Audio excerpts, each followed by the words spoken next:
The bulldozers showed up before sunrise, their engines shaking the ground like a warning. I stepped out of my small cabin with a cup of coffee in my hand, staring at the bright orange machines crawling toward my fence line. And then I saw her, the HOA president everyone called Queen Karen, standing in front of them with a clipboard, like she owned the whole state. She pointed at my land and shouted, "Start clearing it! He has no right to build anything out here." I walked toward her slowly. "This isn't HOA land. You can't touch a single rock here." She smirked like she already won. "Sweetheart, everything around this neighborhood follows my rules, and I've decided your shed, your fence, and every inch of this dirt is a violation." Before I could speak, she waved her hand, and the bulldozer lurched forward, its blade rising like it was ready to cut my entire front yard in half. My heart dropped. This wasn't just bullying. This was a full attack. She knew exactly what she was doing. I stepped in front of the machine, raising my hand. The operator froze. Karen didn't like that. She marched toward me, voice sharp enough to cut steel. "Move, or I'll call security," she commanded. "You mean your nephew who pretends to be security?" I asked quietly. Her smile twitched. That one hit her pride. "I'm warning you," she hissed. "This land falls under HOA Expansion Authority, Section 6, page 4. I can do whatever I want." I took a slow breath. I already suspected she'd try something like this. But bulldozers? That told me she wasn't just entitled. She was desperate. Then she made her biggest mistake. She snapped her fingers and shouted at the operator, "If he doesn't move, push through him. I'll handle the paperwork." The workers looked at her like she was insane. I didn't move. I just pulled out my phone, not to take pictures, but to make one single call. She laughed. "Who are you calling?" "Your little friends." I didn't answer. The call connected instantly. I said 6 words, calm and steady. "Sheriff, they finally made their move." Karen's face drained of color. Because she knew something the bulldozer crew didn't. The sheriff wasn't just my friend. He was my older brother. And he had been waiting for this moment. Karen's fake confidence cracked the second she heard me say sheriff.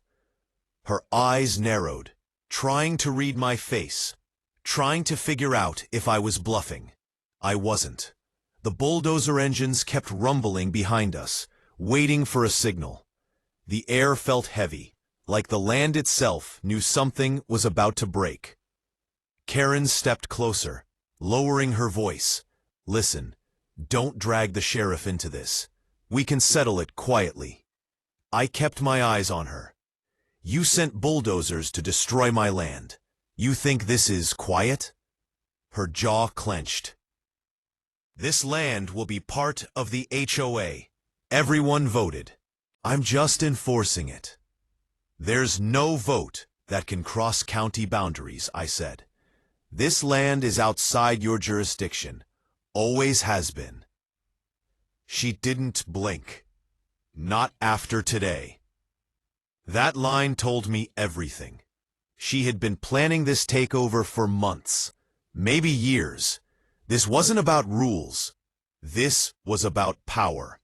She wanted to claim my land, attach it to her little kingdom of strict lawns and fake smiles. A dusty pickup truck rolled up fast from the road. The tires skidded on the gravel, and the door swung open before the engine even stopped. Sheriff Mark stepped out, my brother, boots hitting the ground with the kind of authority you can't fake. The bulldozer crew froze. Karen swallowed hard. He walked straight toward her. "What's going on here?" Karen shifted her tone instantly. Sweet, fake, shaky. "Sheriff, thank goodness you're here. This man is causing trouble on HOA property." He's refusing to let us clear the land. Mark raised an eyebrow. HOA property? Yes, she said quickly. We annexed this area last month. I watched Mark's face. He didn't even bother hiding the smirk. Strange, because I signed the official county maps myself last week. This land is registered under one name only. He pointed at me. His. Karen blinked fast, panic hitting her eyes, but she kept pushing. Well, those maps are outdated. No, Mark cut her off. You're standing on private property, and you brought heavy machinery without permits. One of the bulldozer operators whispered.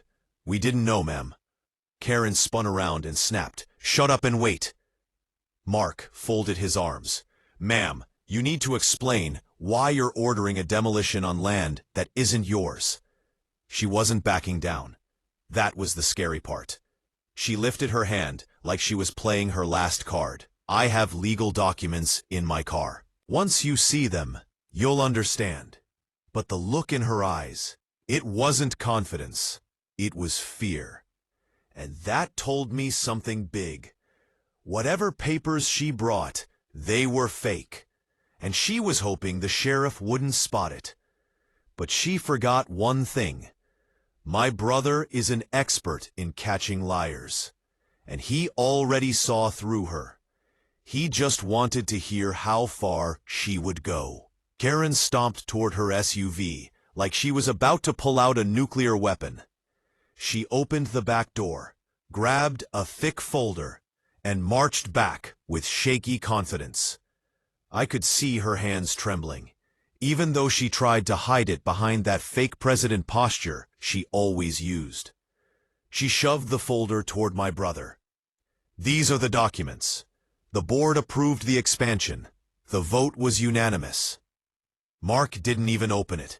He just looked at her calmly. You forged these, didn't you?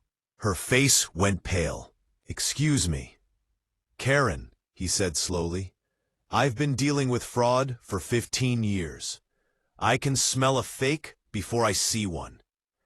She tried to laugh, but it came out thin and broken. Sheriff, this is official HOA paperwork. And I'm the county authority, Mark said. HOA rules don't override county law. She finally snapped. You don't understand, Sheriff. If we don't expand, the neighborhood loses value. People move out. I lose everything. There it was. Her real fear. This wasn't about rules. It was about losing control. Mark opened the folder. He didn't even need 10 seconds. Wrong signatures. Wrong date format. Wrong stamps. This is fraud. Karen froze like someone unplugged her. The bulldozer operators backed away slowly. One whispered, We're leaving, man. This is a mess. But Karen whipped around and yelled, Nobody leaves. She was losing it. Mark stepped forward.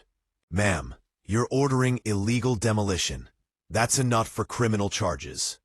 Karen's voice cracked. No, I'm doing what's right for the community.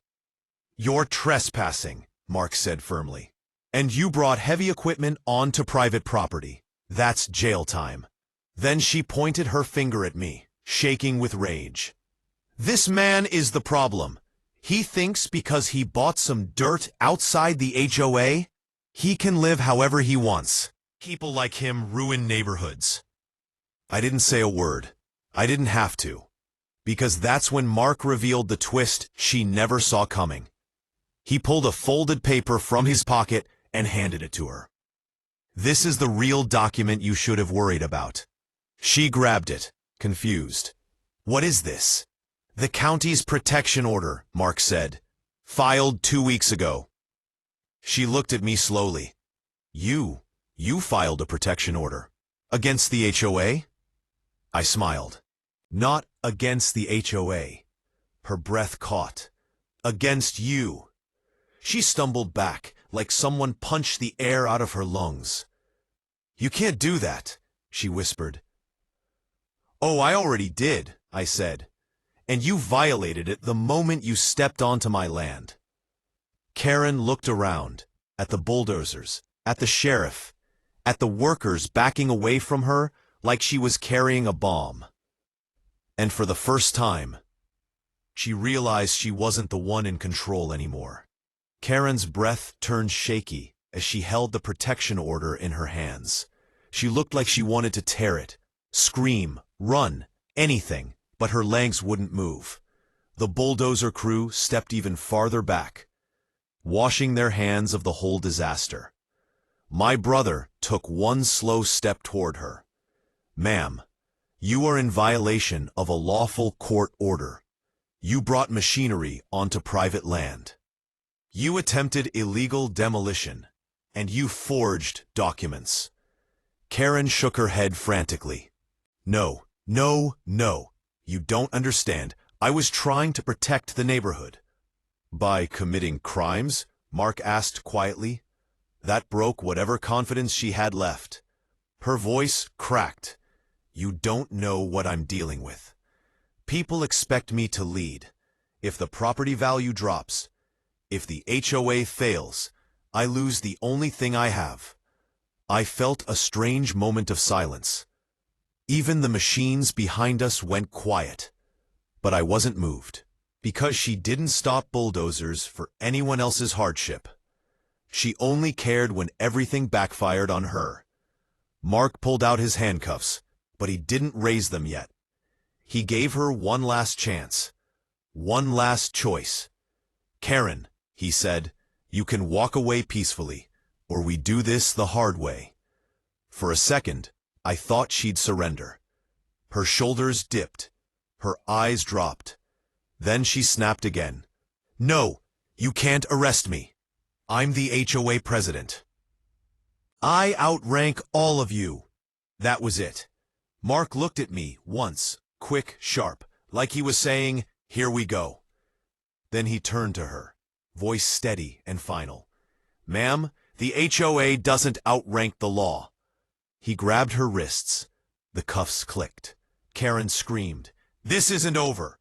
I'll fight this. You think he's special? He's nothing, just a man on worthless land."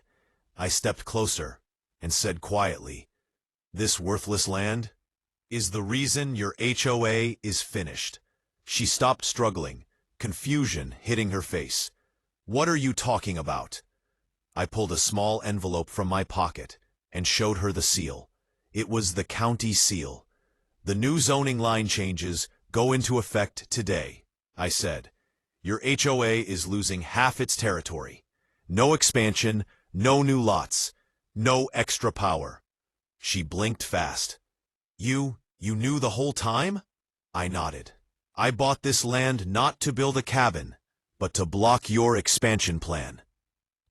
The county voted on it last month. Your board never had a chance." Her mouth fell open. Her empire was gone. In one quiet move, she lost everything she tried to steal from me. The bulldozer crew climbed into their trucks and drove away without a word. Mark guided her toward his vehicle, her voice breaking as she mumbled excuses no one believed. When they left, silence settled over my land. Real silence. The kind that feels like freedom. I looked at the fence line she tried to destroy, then at the open fields stretching toward the hills. "My land," I whispered. "My rules." Later that evening, I sat on the porch as the sun went down. The sky turned gold, and the air felt clean again. My phone buzzed. Mark had texted. "She's facing charges. You're safe now." I put the phone away and leaned back. I didn't buy this land to fight anyone.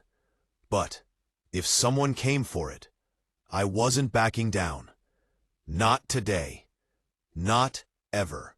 Because out here, a man's land is his freedom. And I wasn't about to let anyone, HOA or not, take that from me. They sent bulldozers, so I called the sheriff. That line would spread everywhere later. But for me, It was just another reminder. Don't mess with a man who knows the law and owns every inch of the ground he's standing on.